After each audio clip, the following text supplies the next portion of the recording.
Salam jumpa dengan saya dalam kesempatan bertemu dalam channel Hermeneutik sebagai seni memahami untuk kehidupan yang lebih baik.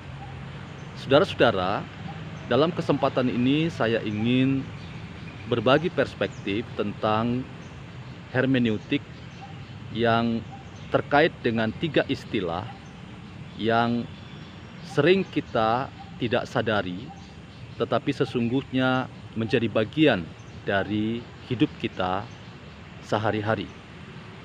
3 kata itu adalah prasangka, prapaham, dan paham.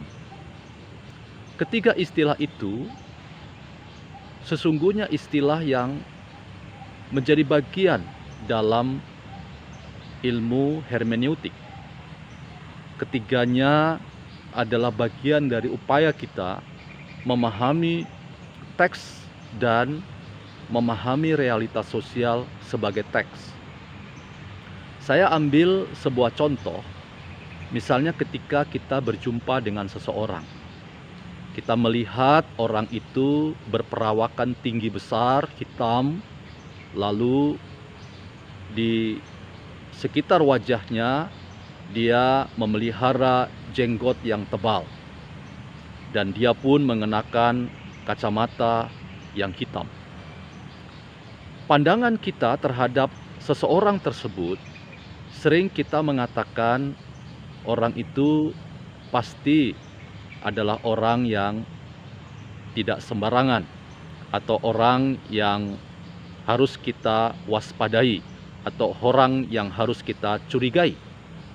Karena orang tersebut yang tinggi besar, hitam, berewokan, berkacamata hitam, berpotensi untuk mengancam hidup kita, bahkan mengganggu hidup kita dan orang di sekitar kita.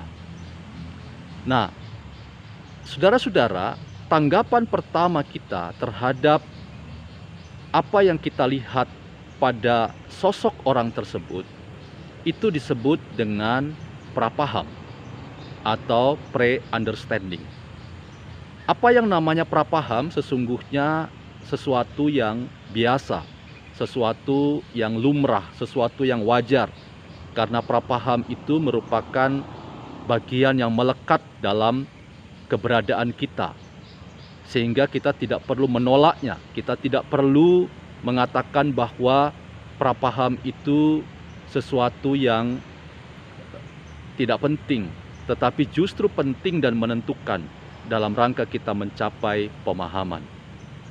Saudara-saudara, yang menjadi pokok masalah adalah ketika prapaham atau pre-understanding yang wajar dan natural itu kemudian kita mutlakkan, sehingga kita tidak pernah mencapai pemahaman dalam arti yang sesungguhnya, tetapi justru kita terjebak pada hal yang sebaliknya, yaitu jatuh pada yang namanya prasangka atau prejudice.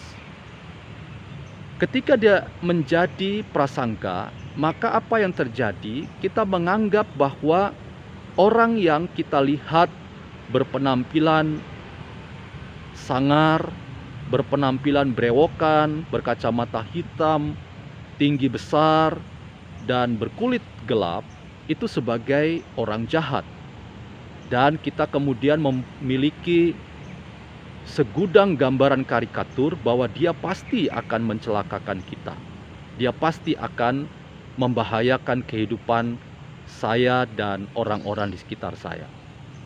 Yang terjadi kemudian adalah kita menjadi orang yang mengambil jarak. Kita menjadi orang yang kemudian merasa bahwa orang lain adalah ancaman, orang lain adalah keberadaan yang membahayakan.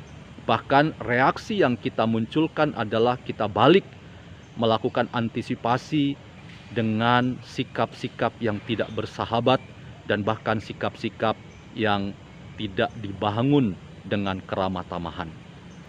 Saudara-saudara, sikap ini tentu berbeda ketika kita mulai membangun keterbukaan. Kita mulai menghampiri orang yang berperawakan tinggi besar, hitam, dan brewokan itu dengan kacamata hitam. Dan kita kemudian membangun dialog komunikasi. Dialog komunikasi dan keterbukaan ternyata menghantar kita pada pemahaman yang sejati bahwa ternyata orang tersebut bukan orang seperti gambaran karikatur yang kita bangun, tetapi justru orang tersebut adalah orang yang baik, orang yang bersahabat, orang yang begitu terbuka dan menerima siapa saja.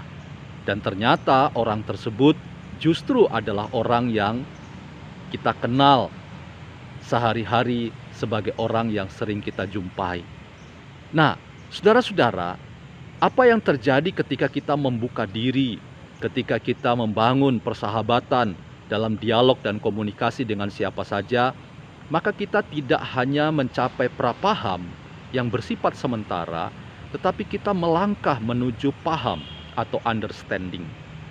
Mencapai pemahaman atau understanding adalah tahap di mana kita mencoba mengenal orang lain, mengenal lian, dan mencapai pemahaman yang diharapkan dapat lebih maksimal dan membuat perjumpaan di antara subjek dan subjek itu betul-betul melahirkan sebuah dialog dan komunikasi atas dasar keramah tamahan dan menghilangkan gambaran karikatur yang justru kontraproduktif atau tidak bersesuaian dengan esensi dari memahami itu sendiri.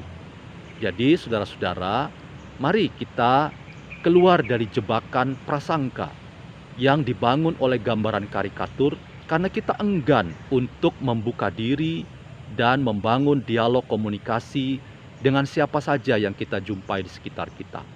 Mari kita memulai segala sesuatu dengan sesuatu yang natural, sesuatu yang alamiah, bahwa kita punya prapaham, kita punya yang namanya pre-understanding. Tetapi sesuatu yang wajar, yang biasa itu kita mau patahkan dengan menuju atau melangkah pada pemahaman, yaitu dengan membuka diri, mengenal lebih jauh, dan mencurahkan perhatian, pikiran, perasaan agar kita memahami orang yang kita mau ajak berkomunikasi dan berdialog.